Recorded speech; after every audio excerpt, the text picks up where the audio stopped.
Oh, yeah.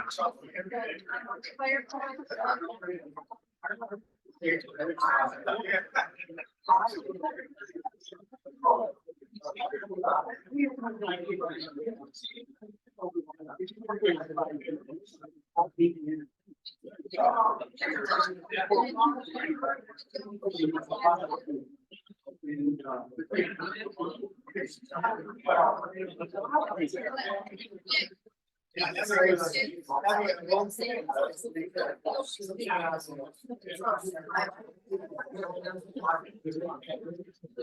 afternoon and welcome back. I think to bring up the lively fellowship. It's wonderful to have a full house for the mayor. And it's wonderful to see you all here. We'll start with reminding everybody that we've started a new service partnership with the Flint Public Library. We'll be rolling out more at the next meeting, but all you need to know right now is that we have spots for 2 wonderful Rotarians every Friday morning from 9:30 to 11:30 to help with paddle time. Very easy. Everybody in the room can do this job. So you can email Joe Martin, call Joe Martin. If you're adept at using Club Runner, you can actually go into Club Runner and do your volunteer service sign up there. When we have our next meeting, we're probably going to do maybe a little TA on how to do that. For those of you who may have never been in Club Runner, but it's we're very excited. It took us some time to get all the wheels turning and the trains running right, but we're very excited about this partnership with the library. I am sure that someone told me, was it Rob, do we have any announcements on our members in terms of health and welfare? Okay. Regarding health and welfare, those of you who may or may not be aware, you're familiar with Michael J. Thorpe. He wanted to be a little bit more hip. I'm a hipster. He did fine. It's now recovery stage. So if you want, drop him. Thank you, Rob. Are there any other health and welfare announcements? Anybody? Great, thank you. We have a lot of guests here today, so I'm going to get started. We're always happy to have Paul join us for a program. We usually have here Paul Rizicki, a guest of Rob Jewell is joining us. Joshua Kiwolde, our inspirational message speaker. Would you mind introducing your guests since you're so good at this? This is my mother, my mom, Nancy Jackson, my dad, German Kiwolde, and my godfather, Professor Keith Harris.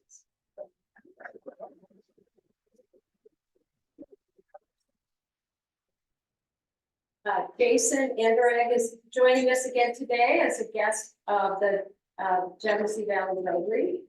And we're pleased to have our Area 7 Assistant Governor, Al Tucker here. Where's Al? Joining us, a guest of Regline Tester. What are we going to do about this, Karen? You're more than just a guest, but Karen Wilkinson, where are you? Joining us as a guest of Raphael Turner is Mervyn Webb.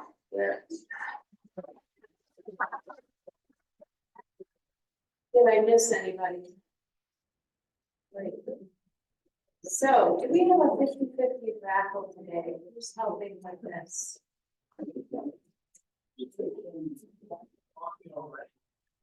Okay, this has never happened before.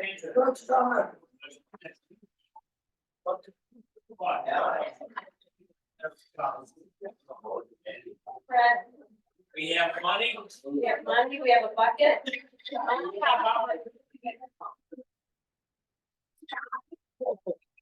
Yeah. Yeah.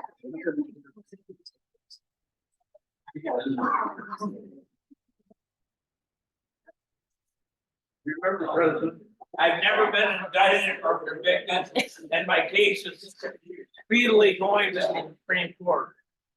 So I, no, reading, and how about the mayor? Is he honest? Mr. Mayor? Oh, we have John. Okay. Let's have Josh. Volunteer. All right. You're volunteer, pal. Come on. Joshua has been voluntold. Now, here's what I'm, Joshua, what I'd like you to do. Now, if I play German bureaucrat, I would say, this room is too noisy. How can we hear? Would you carefully stir? You are, never mind. Carefully, have you stirred? Are you satisfied? Are you satisfied? Choose one ticket.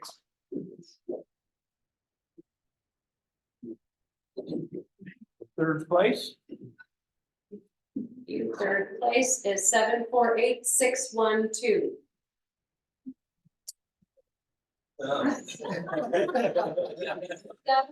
It's Terry Carey. Is it mine?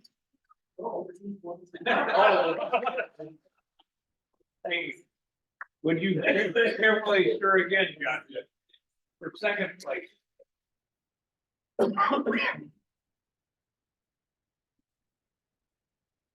Third, thank you. 748682. Okay. Oh.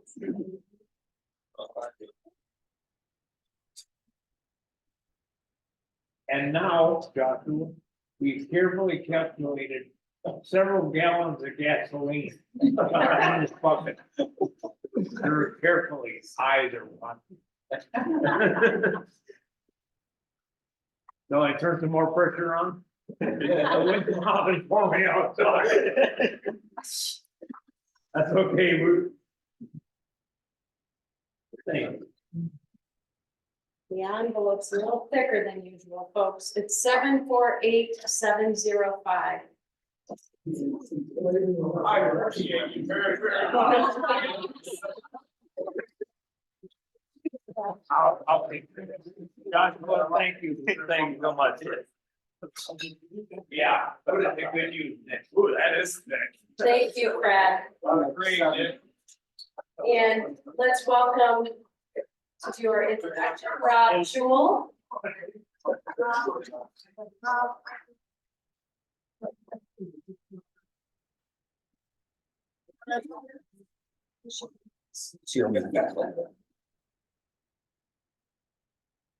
Greetings.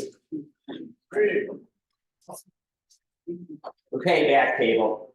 Got the money taken care of. Welcome, welcome, welcome. It's another opportunity for our governance program. And it's been our tradition to provide some insights to the issues and challenges and opportunities facing our community. Leading our governance program and rescheduled from January is our own City of Flint Mayor, Sheldon Neely.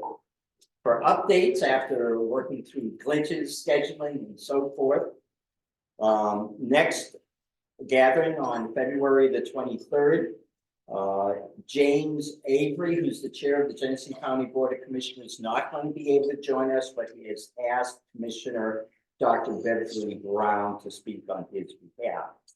And in March 8th, we will be honored to have both Michigan State Senator John Cherry and another well-known name, Michigan Representative Cynthia Neely. Don't know. Okay. Additionally, Congressman Kilby's congressional schedule has been quite up and down, as you're well aware. And we're going to be looking at a future date for him. And it'd be also a perfect opportunity for us to honor his service in light of his recent announcement of not running for re-election. Governance is about learning from the past, addressing the present, and preparing for the future. It's the differences between words, intents, and outcomes. and it's meeting the needs of, by, and for the people. Four-way test is probably always an excellent scenario. We are honored to hear from Flint's Mayor Sheldon Neely. Accompanying him today is Katie O'Neill, Communications Director, who's been doing an outstanding job. For those of you who are not aware, Sheldon is a lifelong resident of Flint. He is also a husband to Cynthia. All right, I got it. He's also committed to his neighbors and his community. He's a graduate of Northern. How many here from Northern? Back there, all right.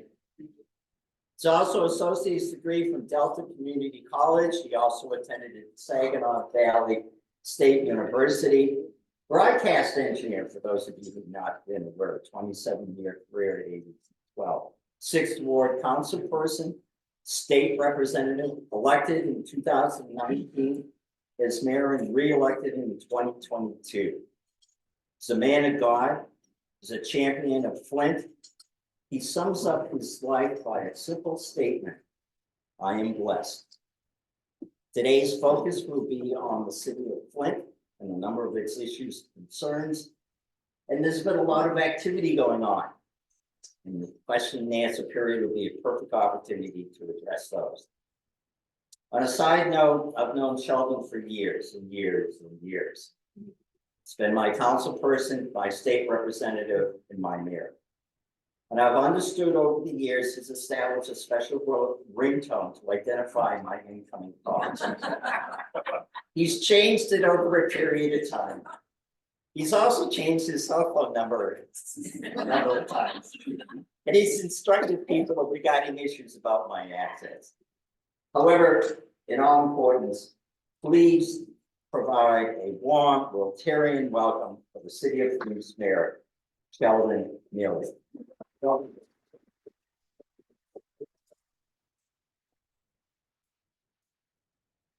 afternoon.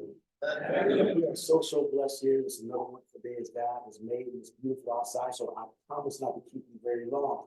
You know, when Rob always introduced me, I just sat back down after finish lunch and everything. And his introductions are always very long. But I've been here so many times, I feel like a member. I really wish I was a member. But we'll move on from that. All of you feel free to nominate me.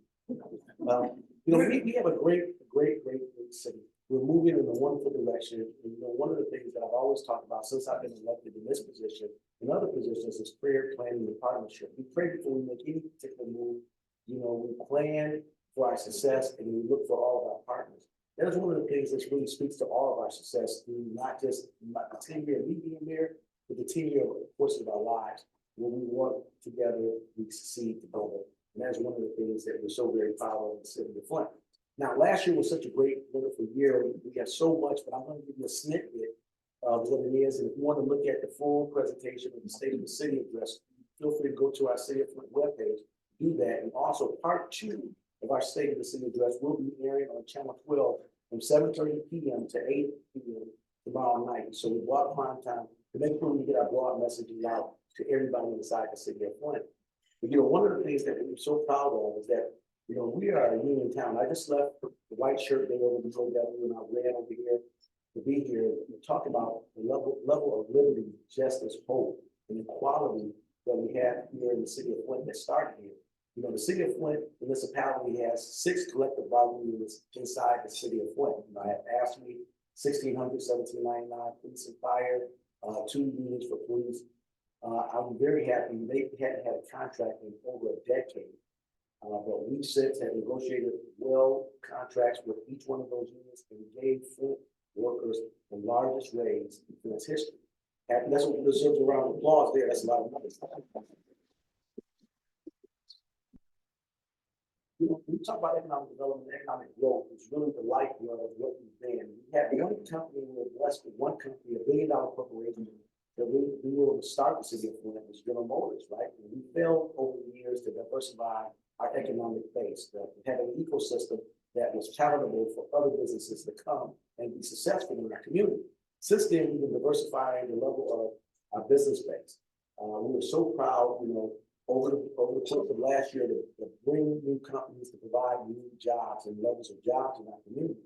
You know, over that course of time, you know, I'm gonna go through this list and Katie's gonna have to speed through the slideshow, but we'll get back and forth.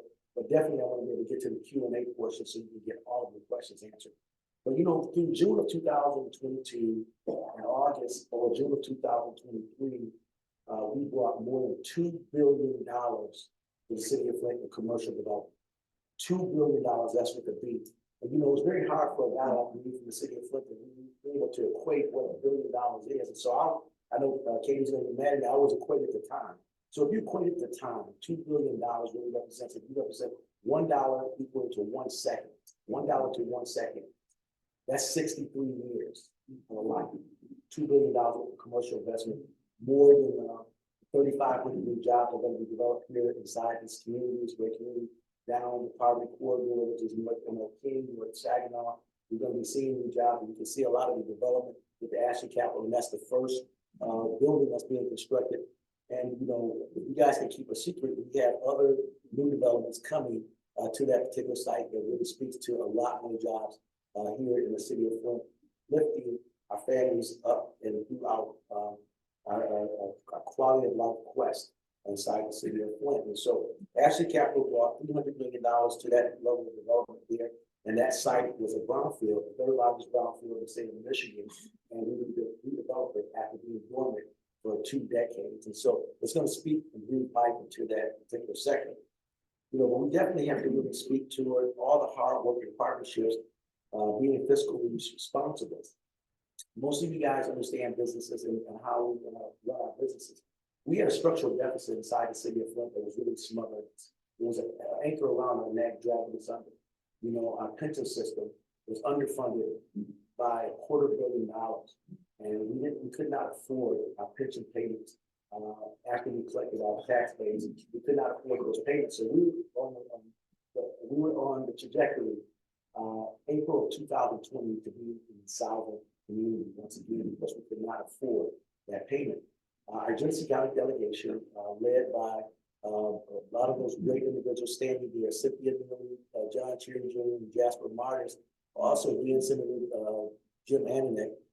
We negotiated a deal for the state of Michigan to give us an infusion of cash. And so they gave us $170 million. We're still working on that last $50 million for pension payments, getting it to a level that we can pay and afford. And so now we're on a trajectory to recovery. So I call it from crisis to recovery. And so we're so very happy in those spaces. Well, what increases the quality of life for the residents? Recreation opportunities is very important. And so we have Burston Fieldhouse is receiving a lot of additional support as it relates to the slideshow. I just keep talking, that's the groups, that's not me back to broken. The Burston Fieldhouse is one of the things, and former Commissioner Brian Beatty, we lost him a year and a half ago, but definitely we're going to make sure that we give him a lot of credit for that vision that he had about Burston Fieldhouse. We put about $27 million of planning into that new development. It's our oldest recreational site inside the city of Flint. That's not it right there, though. That's some other stuff. There it is. Oldest recreational site, eclipsing over a century, and so the new development is going to be beautiful. It's going to be a destination location for all of Genesee County, so everybody will be able to engage in that. Big shout out to the Charles Stewart Mott Foundation. They gave us a lot of the dollars that we got from this, and also from the state of Michigan. The city of Flint put money in from our American Rescue Plan dollars. And then most recently, maybe 3 months ago, Ridgeway announced that the Mott Foundation would put an additional $5 million into the pot of matching funds, right? The matching, meaning that we put another dollar in, they give another dollar. At that time, I petitioned the city council and the city of Flint put another $1 million into the pot, which yielded another $2 million for that activity. So all of you guys is feeling generosity, you feel the level of generosity, once the dollar turns into $2, do it for Burston Fieldhouse. And we're doing a marvelous engagement in there, and improving our neighborhoods is another part of it. Once we look at the level of life that's in those sectors of our city, we have to be able to clear that and through a level of partnership with the state of Michigan, the county, and also the Mott Foundation, we're demoing more than 2,000 homes, excuse me, more than 2,000 homes by 2024, this year, by the end of this year. And so we're cleaning the palette for new development, for new activities and more housing and more activities in that space. And also there, we developed a new program inside the city of Flint, which I call a concierge type of service. Many of you guys doing business in the city of Flint over the years, you know how cumbersome it can be. When you run into one location, get a license, then you go to another location for planning and zoning, you go to another location get your development done. We're putting that all into one wing, so you can walk in one door and get a concierge type of service, going in with your idea and your vision, get everything rolling for you at that particular point, making the city of Flint an easier place to do business. Though we're a part of Genesee County, which is 33 units of government, I love our neighbors, but they're also our competitors when it's talking about bringing new business and development to our community. And I'm going to get it all if I can, right? And so we have to make it a cleaner, safer city. And we've been doing that. And so I want to talk a little bit about the people who I have here. When I first started in the city of Flint, we didn't have much of a black division at all. We really had to do a lot of work in that space. And one of the new people I tapped on the shoulder, as Rob talked about me graduating from Flint Northern, I went back and got another Flint Northern Viking to lead that department and pulled him out of retirement. And let's take a listen to Arnold Brown.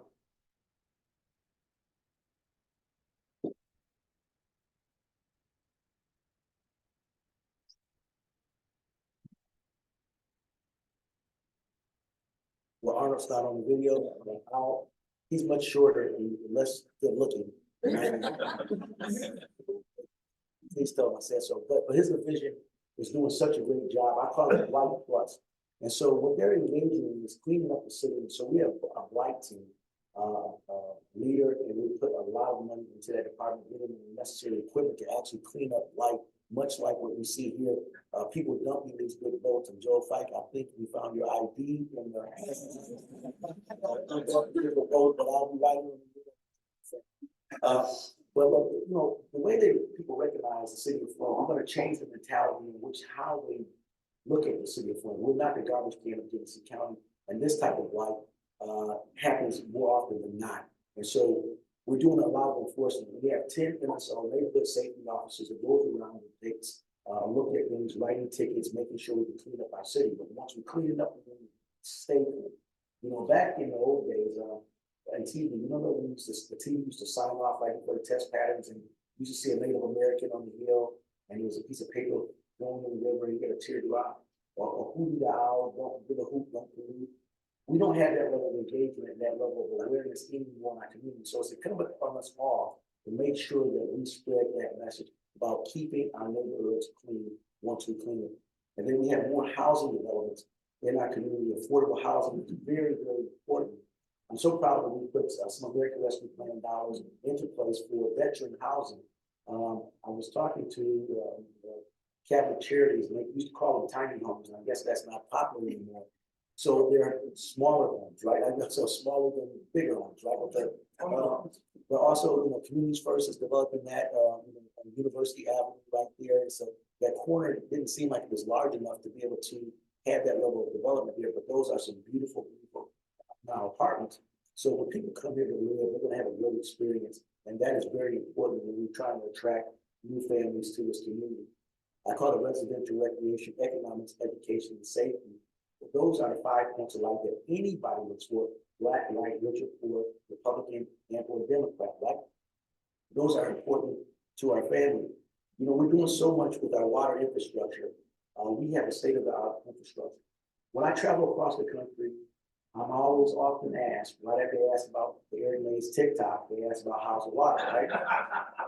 So I tell them the water is fine. Like, the water is truly fine. We're the most tested, the most monitored water system in America.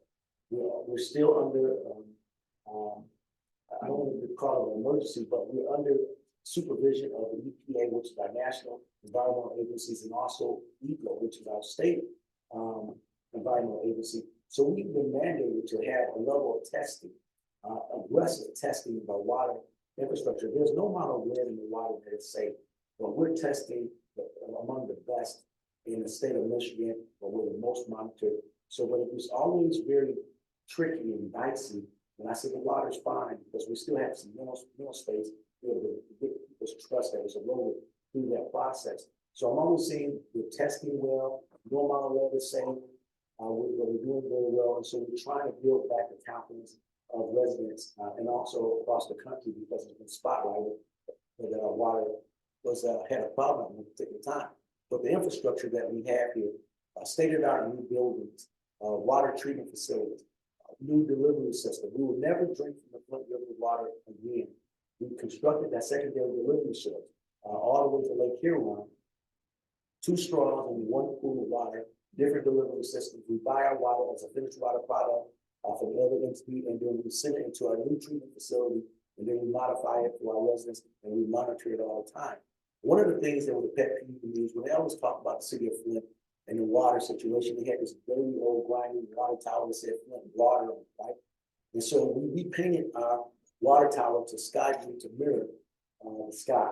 When you look up, you know, we have a level of hope, and then we put a new mantra on there, was Flint strong, and you'll see that on our fire trucks, our police vehicle, and all of our vehicles now, because that's who we are truly in our spirit, Flint strong. So when you look to the horizons at the highest level that we tower that we have in Flint, you'll see Flint strong, and we inspire a level of hope and future in our community. And so that's why we did it. So when they show that old tower where they have those questions about Flint water crisis, you're gonna see a lot of it, because this is the 10-year anniversary. I said, I don't know where the tower's from. That's not Flint's tower. That's not us, right? Our tower is this tower now. And that tower's been modified, upgraded, and retooled to give you some very, very fresh water. And that water tower has a purpose. You know, I'm not a scientist, but I'm a hydrologist after going through all this water stuff, right? But we keep that water tower there to keep the level of pressure throughout our system. That is one of the main functions of that water tower. So Flint strong, public safety is very important. You know, public safety is very important. In 2021, I declared a gun violence emergency in our city.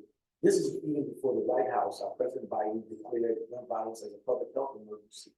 We did so before that here. We know that the number 1 killer of Black men in America is gun violence. And that's a premature death. So we want to make sure that we protect people on all levels, making sure they have a level of quality of life. And taking guns off the street is very important. So we declared a gun violence emergency. What that does, it brings other resources to bear from our county, to our state, to our federal government. So it's just not all of our resources. Now, since 2021, our homicide rate is down 40% inside the city of Flint. That deserves a round of applause.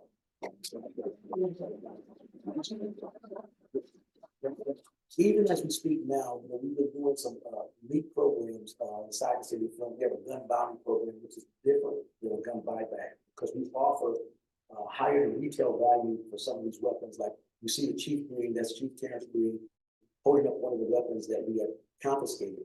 We confiscated some of these weapons, and by the ATF standard, some of these weapons are defined as weapons of mass destruction. Like a street sweeper is like a machine gun that shoots 12-gauge shotgun.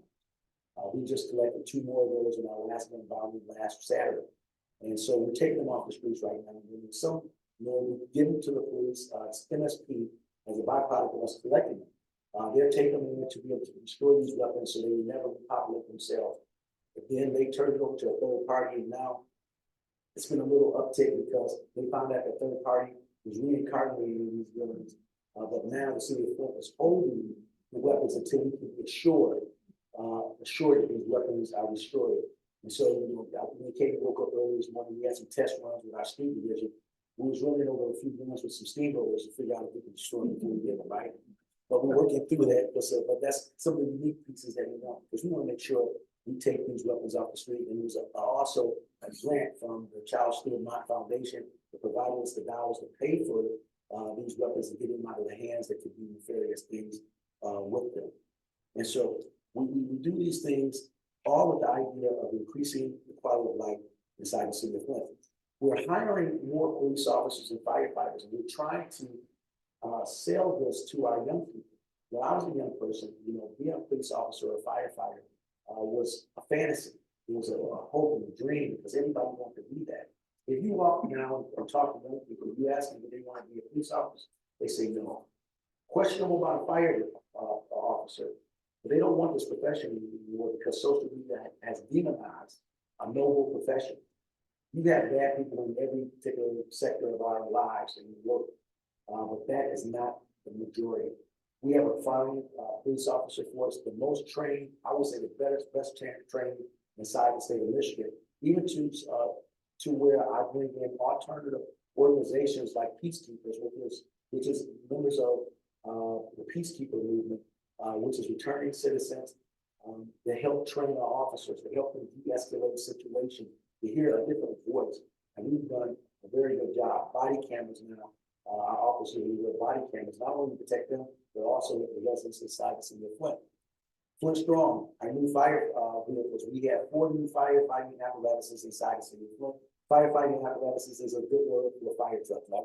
So we have 4 new fire trucks in the city of Flint to make sure that we can go in and search and rescue people where they are. We are a search and rescue squad. And we just had 14 new candidates finish our academy. Our academies are moving through. Right now, we're offering bonuses of $5,000 for people to join up to complete provide oral service for the city of Flint in that area. We have to offer bonuses. We increased the wages for our starting cadets by 50%. We doubled what they were being paid. It had increased since 2007. We made that adjustment, and now we can offer a livable wage for those that may come in and save our lives. One of the things that was very disturbing that I just gave the command this week, so you guys get this news first from the public sector, about when you dial 911 for medical emergency transport needs, right? It's been privatized throughout our county. And so it's not really municipally ran anymore because it was not cost prohibitive to do that. But the average wait time, the minimum average wait time is a half an hour. If somebody failed here or needed assistance for transport, it would be at least a half an hour before somebody arrived, and even up to an hour and a half.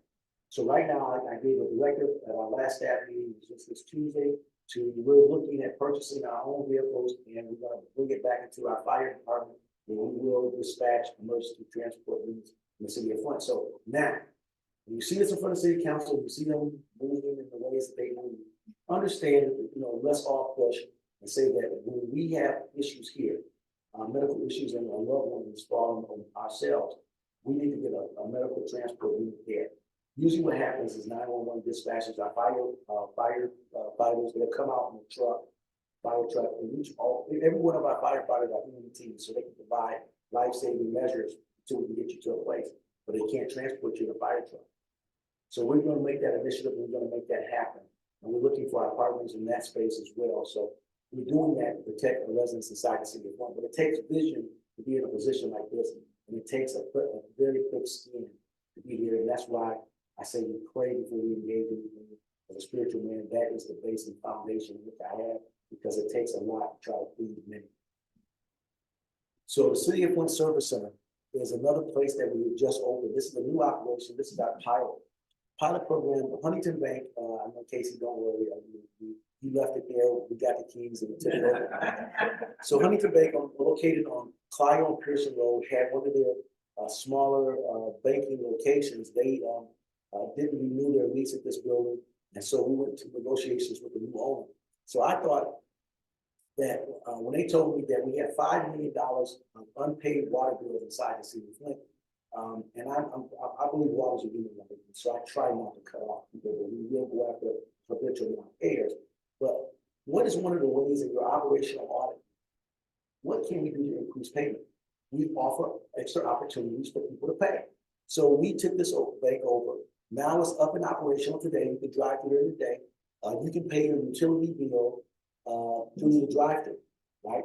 And so seniors don't have to negotiate with weather, parking, walking 200 yards, and stand in a long line at regular banker's hours until the hours of 5 p.m. to pay your water bill. So it's much more convenient to be able to go through a drive-through, wait in a line, and then pay your utility bill, and also offering extra hours of operation. This operation is open on Saturdays as well. And so I believe we're going to increase 5 to 10% of the uncollectible, not collected water bills, which helps us all in that situation. But But that's an operational move that we've done, not a financial move. And we've saved money by all the operational audits that I have done in this space. Also, that in that building, we have a full-time police officer investigating opioid type of crimes and devastation. We have an epidemic through the Midwest, the West Belt of America, which is opioid addiction issue.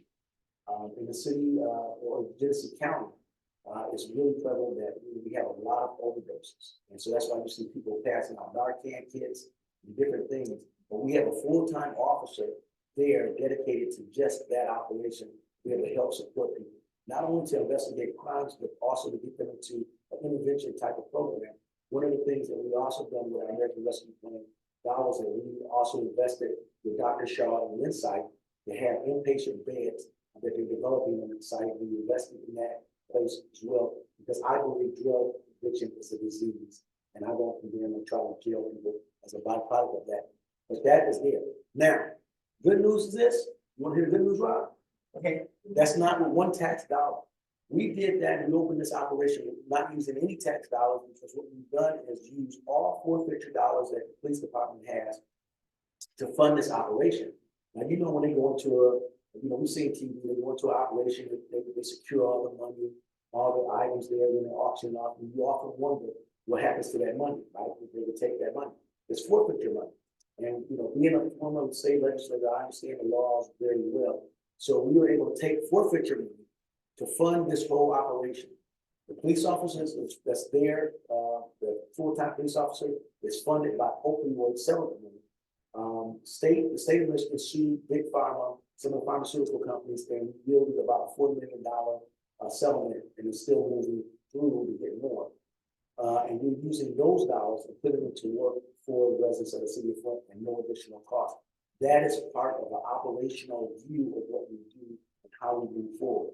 And so we're doing those great things there. But one of the things I'm very, very proud of, American Rescue Plan dollars that we have been able to engage a program, unlike any other program in the country. I'm also a part of Mayors for Guaranteed Income. We have a lot of families in poverty. We have a lot of children in poverty. And Gandhi said the worst form of violence is poverty. So how can we raise the awareness about poverty? How can we help lift these families through this, right? And then poverty also has the byproduct of some collateral damage done to families. We know the disparity in healthcare, especially for Black and Brown Americans in this city, that we think finances is directly related to healthcare issues. Children are innocent. Children are innocent, so they deserve it. So Dr. Montisha and other partners have come together to put money into the pot for our kids. And what that does is give a one-time stipend to mothers of $1,500, pregnant mothers that live inside the city of Flint. And then after the child is born, $500 a month in addition to their income for the first year of that baby's life. And let's see if we can be able to help these families, lift them out of poverty. We know the infant mortality ratio inside of this country is Black and brown babies die 4 times more than their white counterparts. That's a shame. Maternal mortality. Black and brown mothers die 3 times as much as a byproduct of giving birth than their white counterparts. And so this is a program that's being noted across the country. I think it's a Valentine's Day a celebration. It's going to be held at the Capitol Theater. So, if you're not a part of it, you want to be a part of it. These are cutting edge, first time programs in America. And we're doing them here right here in the city of Flint. But we have to focus on that partnership portion of it. We're divided in many ways. Genesee County is the second most segregated county in the state of Michigan. Flint is the second most segregated city in the state of Michigan. But it's a psychology of the segregation in which we face. We have to then move our mental space into position to be accommodating to one another. Equality or the illusion of equality is not it. I watch many things across and I examine things very well.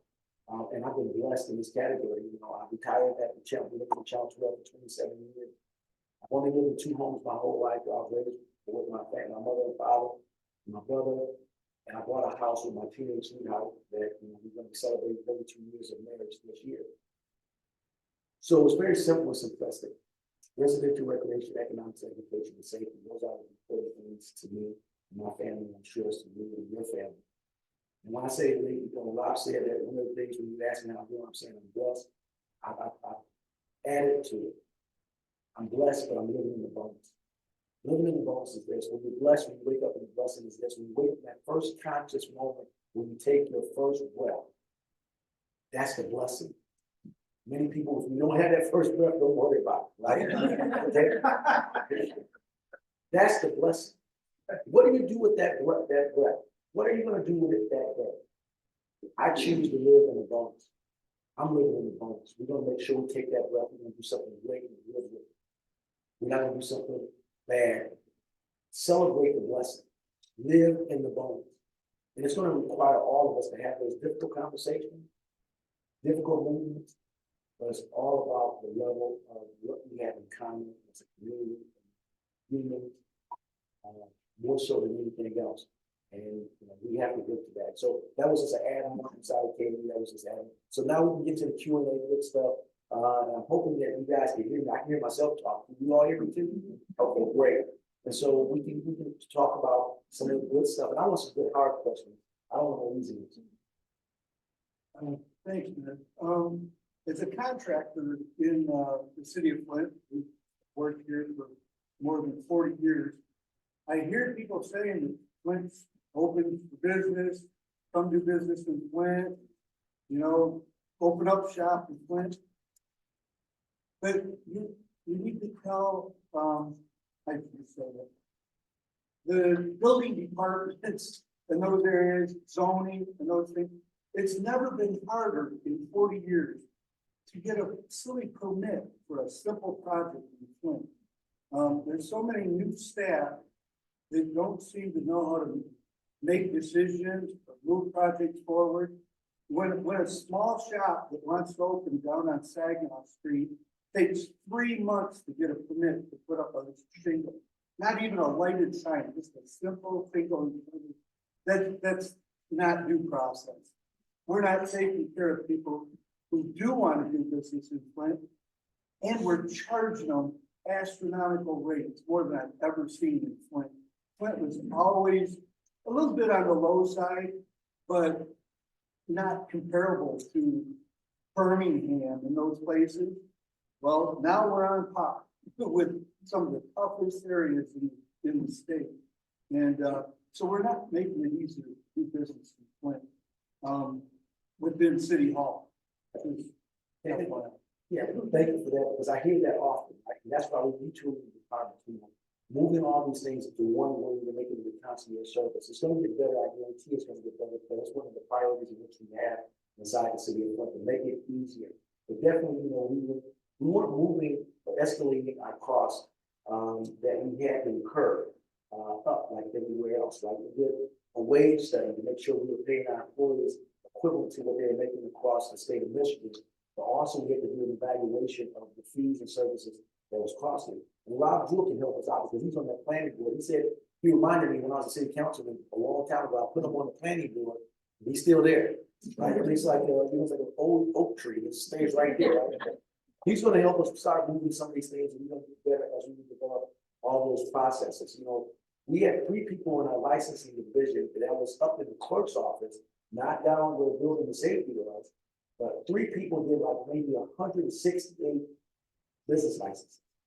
That has to stop. That's moving all over to one. Many businesses are not always in accommodation with the current laws and ordinances of the city of Flint, but we're making sure we clean these things up. So once we go through this process, everything will be better, for sure. Yes. Thank you for your speech. Very good. I also want to support what you're saying. 2 years back, Happy Hour for Humanity was trying to build a building, which now is called the Poke Bowl. And then another couple of places next to it. And we had the land there that was commercial in the corner. It had no value, but we maintained it for many years to make sure it's clean. The city of Flint will not let Happy Hour for Humanity build there. It's not commercial property. So we donated the land. I tell you, It was not a good experience. No, I had to come to the one meeting, even though we signed the papers. We just went back and forth, and then in the meeting, and I'm not so sure if the commission is, paid or unpaid, I don't know if it's voluntary or not, the zoning commission. They would not have a quorum. Twice, I went there to support at that meeting. So I think some opportunity probably appropriate to see if there are these. And I'm not, you know, No, no, sure, probably sort of equal, but I think it's look at. What I'm hearing and what you're saying, that, you know, when we eradicate things and we do a real cleaning of the house, you gotta clean up under the carpet and behind the refrigerator, right? So we're doing that. It's probably about maybe 168 appointments that I have to make as mayor. The city council and myself both, right? And so they're all volunteer positions. And so we have to find dedicated people to that effort, to put the time and effort into that and be serious about the work that they do. So as we clean behind the cabinet, we're looking for those qualified individuals, just not to sit there and say I have a title, but to actually have a level of skill set and the expertise to bring them to that. You know, Casey sits on maybe a couple boards with us. Rob sits on, and different other individuals sits on different boards. And we'd love to have you on the board if you want to be on one. Because I don't know really help me. My degree is in industrial engineering. It's all optimization of processes. So I get your number because you can't speak without being drafted. This is what we do in the city of Flint. We find talent, we put it to work. And that's the partnership level that we have. But it has been bad because zoning and planning, and taking some of our space throughout the city and figuring out how we're gonna rezone different things. You know, with marijuana and actually being legalized, recreational use marijuana, we had to go through our zoning, we really work through our zoning and planning different things as we rezone different things. And then also we had to partner with the land bank, which owns a lot of property inside the city of Flint, to be able to reuse and reactivate that property. Because once we reactivate that property, it becomes used for business or other things. We can generate a tax base from that property to be able to support other things. And that's the critical skill thinking that we have to put into place. And that's why everything that I do is operational, making sure we can accommodate the goals of our society. Give me a hard question, guy. That takes it. First week golf is really recent set to expire. With the city of plan, is that happens to allow. Yeah. I've seen the concept.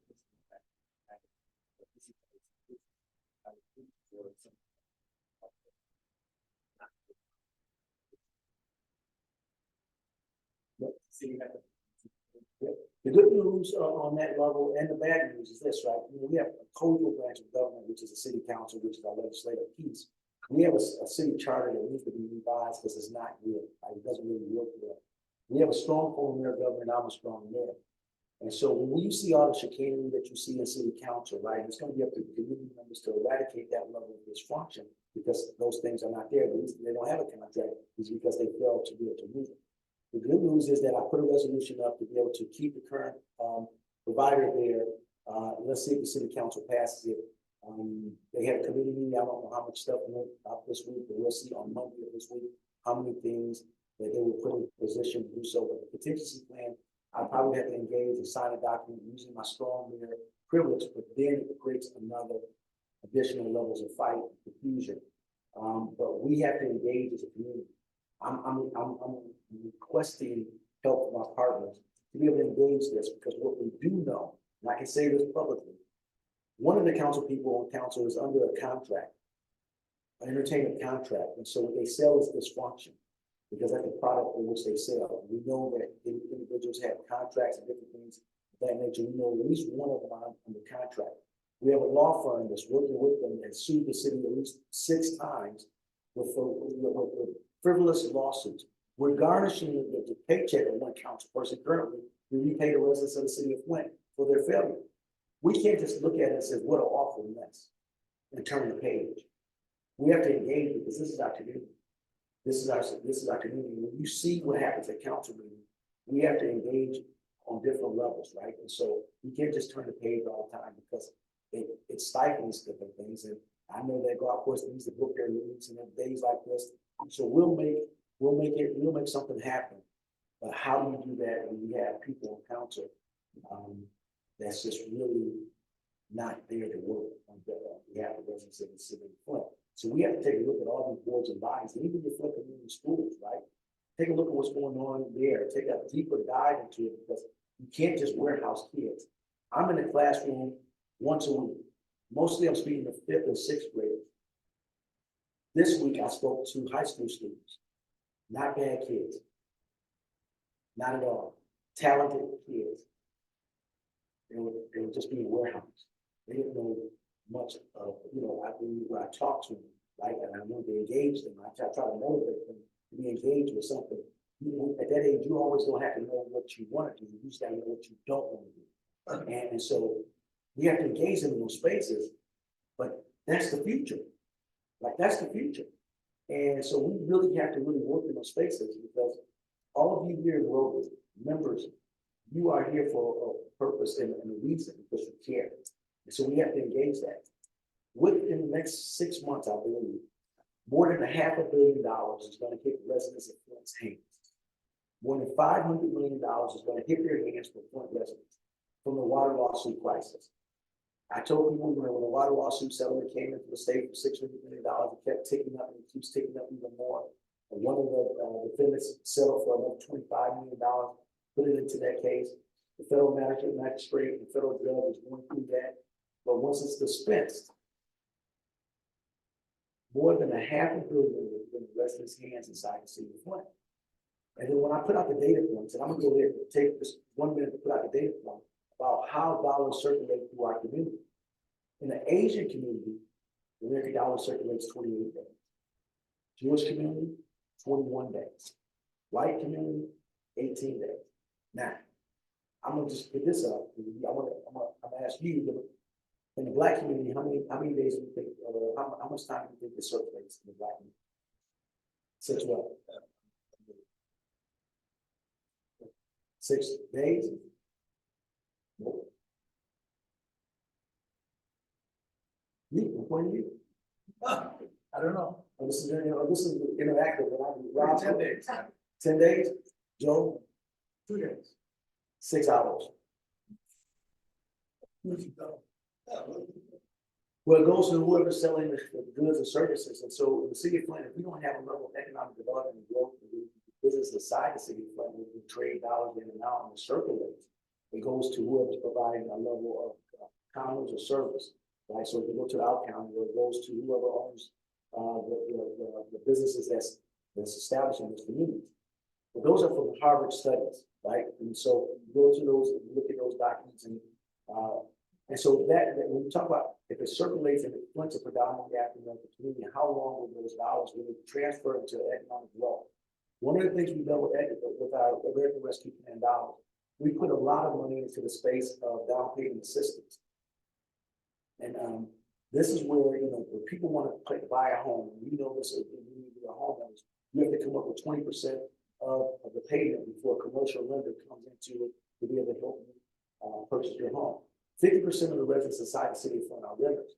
So we thought it would be best to be able to engage a place where we take American Rescue Plan dollars and put it into position to take people from rentership to home ownership. Because many times when they pay for rent, it's less than we're paying for a mortgage. We're able to take them over to Huntington Bank and get a loan. We will say, we'll give you a down payment system. Now that's been engaged for over 1.5 years, and city council has not yet moved it. Right? Has not yet moved it. But with that, I'll take, Now, do you have any comment on any plans to run for Dan Kelly's 8th congressional? Great question. Great question. We filed paperwork to be able to engage in that space. I have not made an announcement, not that I don't like to be there, not that we're not doing great work. But the level of the needed field, that how it relates to Genesee County and the benefit that we've had since that seat was developed, it was built ever since the last 5 decades, it's been a person in Genesee County. But what I've experienced is this, is that the level of bias in these spaces, they say a Black person or African American cannot win a seat if it's not majority Black seat. When you see those levels of bias there, I'm experiencing a lot of those levels and what they're doing. Not that we're afraid of it, but we will definitely engage it, but definitely for the betterment of our community and our country. But it's definitely a difficult space, and we're engaged and we're moving forward every single day in that, but we have still to make a final determination in that space. But definitely what we're facing, and even looking at now, it is a level of heavy bias. And there's 13 congressional seats inside the state of Michigan, and only one of those 13 are represented by African American. He's a Republican, but it's not. I'm not indicting him for being a Republican, but the thing of it is the Republican Party pushed the African American to be able to serve in that capacity. So when we close our eyes and look at what is inclusion look like, what does equality look like, and we have to really weigh that, right? You know, and for me, it's always about the middle ground, what helps people, where we at. So, but I was very disappointed. We're jumping those hurdles as we speak now, but definitely they're saying, you know, African American has to defeat an incumbent that's been there forever, and that's the incumbency of ethnicity. We've done it before, but definitely I don't want to fight my own party. I don't want to fight that and fight the greater evils, because we want to increase the quality of life and continue to fight for our children. That is the most important thing. The humanitarian efforts that we have to put forward. That's what's important to me and my family. And we're doing great work. We're doing really great work. So I'm in. That was a long answer for I'm in right now. She's up. She's gonna ring the bell on me. One more question. No. I have this constituent class. So, I'm part of the property. And one of about 10 or 12 homes in that neighborhood. Is in that. This is the one I think it's a misread. I think that's the nice house is flooded every single time we have at least 6 times so far. Most recently, stuff. I reached out to the city on behalf of the staff in the primary, following up to the at this point, how have the insurance, there's any set of action steps being taken to investigate the cause of the security problem and to solve it. And I'm really nervous about springtime coming, all of these that's really. So what today are you able to commit to help us ensure that we will be able to. She's a great politician. She'll be right here in the microphone. So what can I guarantee? Well, we will investigate. I was going to tell you I was going to investigate and get somebody over here to look at it, because we don't want your largest part of your largest investments in your life, which is your home, to be damaged through a failure if it's the infrastructure problem. We'll make sure I give some more details about the neighborhood, and we'll get some people over here to take a look at it. That's no problem. That's an easy. All right. Well, thank you guys for your sharing your time.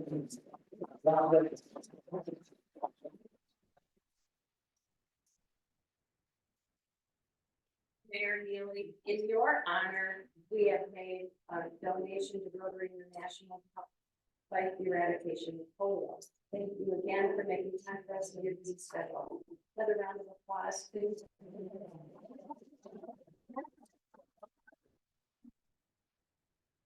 We had a lot of people helping today. Again, I want to thank our maybe future Rotarian, Joshua Chibolde, for taking time out of his day and for bringing your guests and inspiring us with the wonderful essay that you wrote. Jessica Carlo for doing a bulletin notes today. Howard Downing Jr. Set up and take down. Registrar.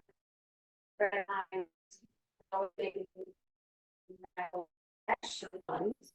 And we had a number of today on Zoom, and thank you, Elizabeth, for being our host on people in the Zoom room. And I would say the only thing that is to remind you that the day after Valentine's Day, this is an easy one to remember, social networking happy hour at Blackstone's downtown, Saginaw, 5 p.m. I hope you'll join us. And we will be back here for the next governance program that Rob told us about on February 23rd. Don't forget. Contact me, Joe Martin. Is welcome to take calls and requests to fill out those spots at the library on Friday mornings at 9. Thank you, everybody. I hope in the world you miss her.